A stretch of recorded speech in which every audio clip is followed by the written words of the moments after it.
नमस्कार, मैं प्रतिभा खेड़े आपका स्वागत करती हूँ अपने YouTube चैनल नॉलेज रेन में।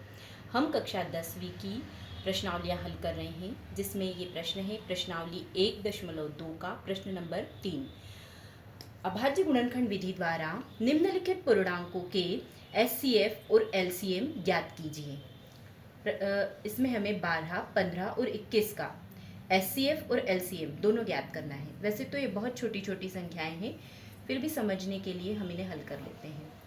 12 जो एक सम संख्या है, इसलिए इसमें हम 2 से भाग लगाएंगे।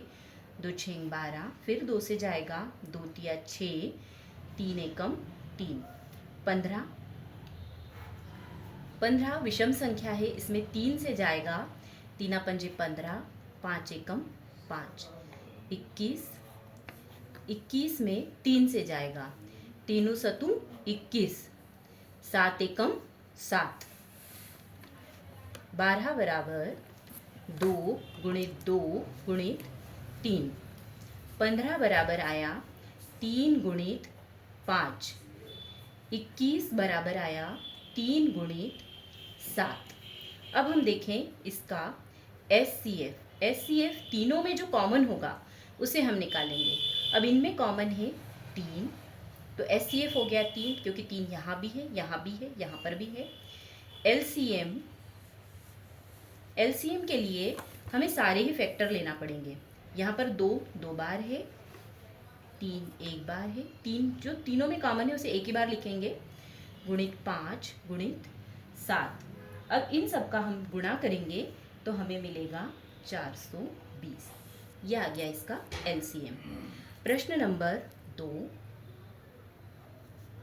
2 है 17, 23 और 29 का हमें LCM निकालना है। अब चूंकि 17 जो है वो भी एक अभाज्य संख्या है, तो इसके तो गुणनखंड कुछ होंगे नहीं। 17 गुणित 1। 23 भी एक अभाज्य संख्या है, 23 गुणित 1 आ जाएगा। 29 भी अभाज्य संख्या है, तो 29 गुणित 1 आ जाएगा। अब इसमें हम जब HCF निकालेंगे तो चूंकि तीनों में कुछ भी कॉमन नहीं है एक के अलावा, तो इनका HCF हो जाएगा 1। और जब LCM निकालेंगे तो LCM में इन तीनों का गुणा करना पड़ेगा, 17 गुणित 23 गुणित 29। जब हम इनका गुणा करेंगे तो हमें मिलेगा 11,339। ये हमारे पास फाइनल आंसर होगा। प्रश्न नंबर 3, 8, 9 और 25। 8 के हम गुणनखंड करेंगे। 2 चौका 8, 2 दूनी 4, 2 एकम 2। 9 में 3 से जाएगा, 3 तिया 9, 3 एकम 3। 25 पचम 25, 5 एकम 5। इन्हें गुणनखंड के रूप में लिखें तो 8 बराबर हुआ 2 गुणित 2 गुणित 2। 9 बराबर हुआ 3 गुणित 3 और 25 बराबर हो गया 5 गुणित 5। अब तीनों में जो कॉमन है वो HCF होगा। देखो कुछ भी कॉमन नहीं है इसमें, इसलिए हम गुणा में 1 भी लिख देते हैं। अब इन तीनों में क्या कॉमन है? 1, इसलिए HCF 1 होगा। LCM तो तीनों का गुणा ही हो जाएगा, 8 गुणित 9 गुणित 25, जो कि आएगा 1800, 1800। ये हमारे पास आ गया फाइनल आंसर। प्रश्न नंबर 4, HCF दो संख्याओं का HCF 306 और 657 का HCF हमें दिया हुआ है 9, और LCM हमें बताना है। इन दोनों संख्याओं का LCM क्या होगा ये हमें प्रश्न में बताना है। हमने पिछले कुछ प्रश्नों में पढ़ा था कि दोनों संख्याओं का गुणा और उनका HCF और LCM का गुणा बराबर होता है। इसी से इसको हल करेंगे। हमें दिया हुआ है HCF 306 और 657 का 9 है। हम जानते हैं दो संख्याओं का गुणा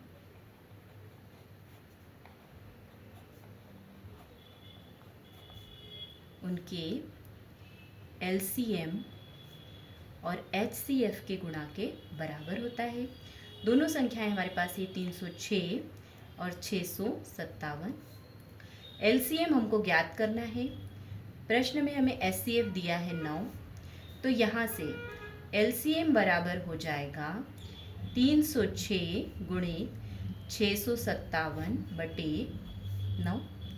अब हम जब इसको हल करेंगे, 3 से ये कट रहा है, 3 तिया 9, 3 एकम 3 0, 3 तिया 9, फिर से 3 से नहीं 3 दूनी 6, फिर से 3 से कटेगा, 3 एकम 3, 3 तिया 9, 3 चौक 12, 34 और 657 का जब हम गुणा करेंगे तब हमें मिलेगा 22,338। ये आ गया इसका एलसीएम।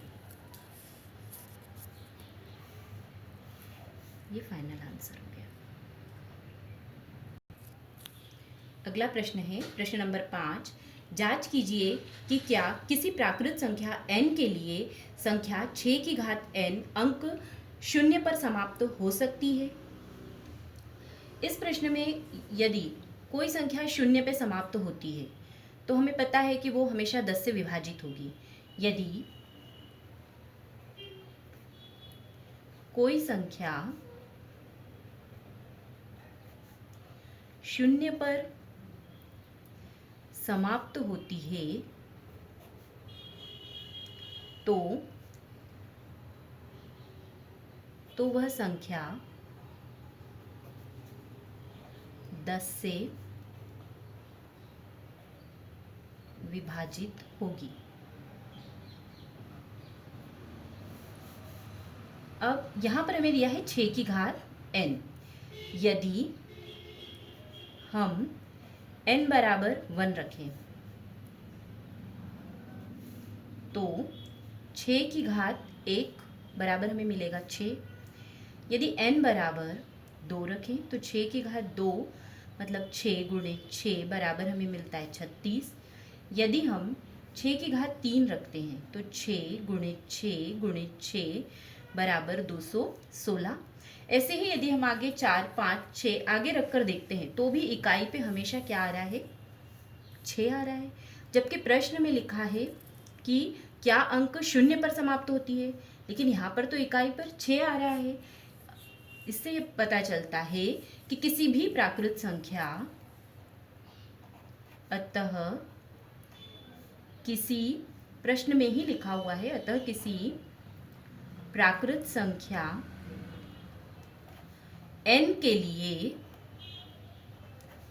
संख्या 6 की घात n अंक 0 पर समाप्त नहीं हो सकती है।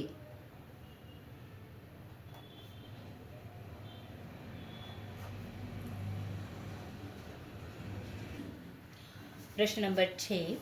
व्याख्या कीजिए कि 7 गुणित 11 गुणित 13 धन 13 और 7 गुणित 6 गुणित 5 गुणित 4 गुणित 3 गुणित 2 गुणित 1 धन 5 भाज्य संख्याएं क्यों हैं। अब इस प्रश्न को हल करने के लिए हमें पहले पता होना चाहिए कि भाज्य संख्याएं और अभाज्य संख्याएं किसे कहते हैं। भाज्य संख्याएं वे संख्याएं होती है जिनमें किसी भी संख्या से भाग जा सकता है। जैसे 6 में हम 2 से भाग लगा सकते हैं, 3 आएगा।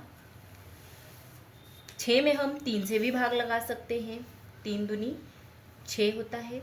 मतलब किन्हीं भी 2 अभाज्य संख्याओं का गुणा भाज्य संख्या होती है। जैसे अब यहाँ पर यदि हम 5 देखें तो 5 में हम सिर्फ 5 से ही भाग दे सकते हैं। 5 के अलावा इसमें और कोई संख्या से भाग नहीं जाएगा पूरा। 5 में सिर्फ 5 से ही भाग जाएगा, तो इसके गुणनखंड क्या होंगे, 5 गुणित 1। अभाज्य संख्याओं में गुणनखंड में एक तो खुद ही वही संख्या होती है और दूसरा 1 होता है, लेकिन भाज्य संख्याओं में 2 अलग अलग गुणनखंड होते हैं, 2 अभाज्य संख्याओं का गुणा होता है। ठीक है। अब यहाँ पर प्रश्न में हमें दिया है कि 7 गुणित 11 गुणित 13 धन 13 ये भाज्य संख्या क्यों है। अब यहाँ पर 13 और यहाँ पर भी 13, हम यदि इसमें से 13 को कॉमन निकाल लें, बाहर निकाल लें, तो अंदर हमारे पास बचेगा 7 गुणित 11 धन 13 की जगह क्या बचेगा, 1।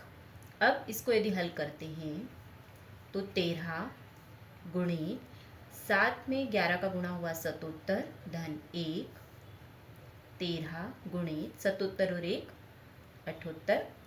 अब ये दो संख्याओं के गुणा के रूप में मिल रही है, मतलब ये क्या हो गई, एक भाज्य संख्या, ये अभाज्य संख्या हो ही नहीं सकती। ये क्या है, एक भाज्य संख्या।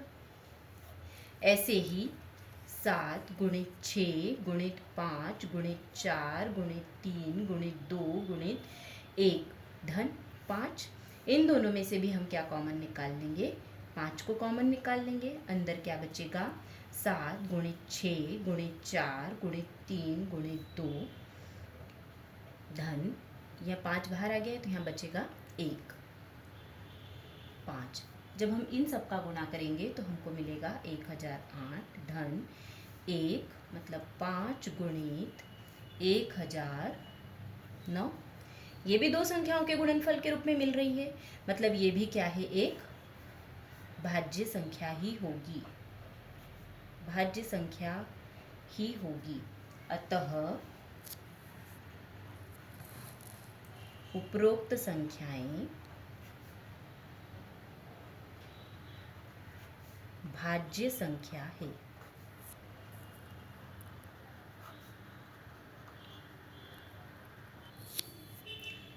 प्रश्न नंबर 7, किसी खेल के मैदान के चारों ओर एक वृत्ताकार पथ है। इस मैदान का एक चक्कर लगाने में सोनिया को 18 मिनट लगते हैं, जबकि इसी मैदान का एक चक्कर लगाने में रवि को 12 मिनट लगते हैं।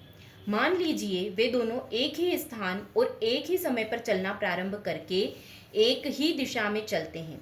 कितने समय बाद वे पुनः प्रारंभिक स्थान पर मिलेंगे। इस प्रश्न में रवि और मैदान में सोनिया दोनों एक मैदान, वृत्ताकार मैदान के चारों ओर चक्कर लगा रहे हैं और दोनों एक ही दिशा में चल रहे हैं। जब दोनों एक ही दिशा में चलना प्रारंभ करेंगे तब हम इस ऐसे प्रश्नों में एलसीएम निकालते हैं। तो इसका हल आएगा, चूंकि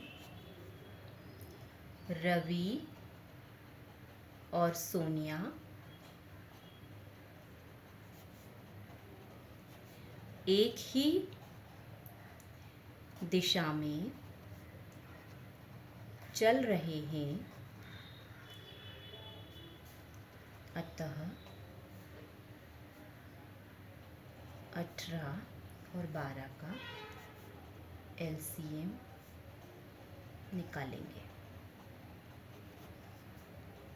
18 को हम हल करेंगे, इसमें 2 से भाग जाएगा, 2 नाम 18, 9 में 3 से जाएगा, 3 तिया 9, 3 एकम 3, 12 को करेंगे 2 6 12, 2 तिया 6, 3 एकम 3, 18 बराबर आया 2 गुणित 3 गुणित 3, 12 बराबर आया 2 गुणित 2 गुणित 3। एलसीएम दोनों में कॉमन, 2 गुणित 3 गुणित 3 गुणित 2, कितना आ जाएगा, 2 तिया 6, 6 तिया 18, 18 दूनी 36, दोनों का एलसीएम आया 36। तो दोनों पुनः 36 मिनट बाद प्रारंभिक स्थान पर मिलेंगे।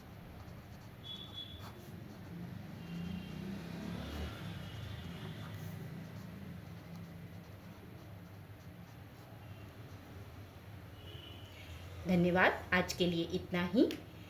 अगर आपको मेरे वीडियोस पसंद आ रहे हैं तो चैनल को लाइक करें, शेयर करें और सब्सक्राइब करें।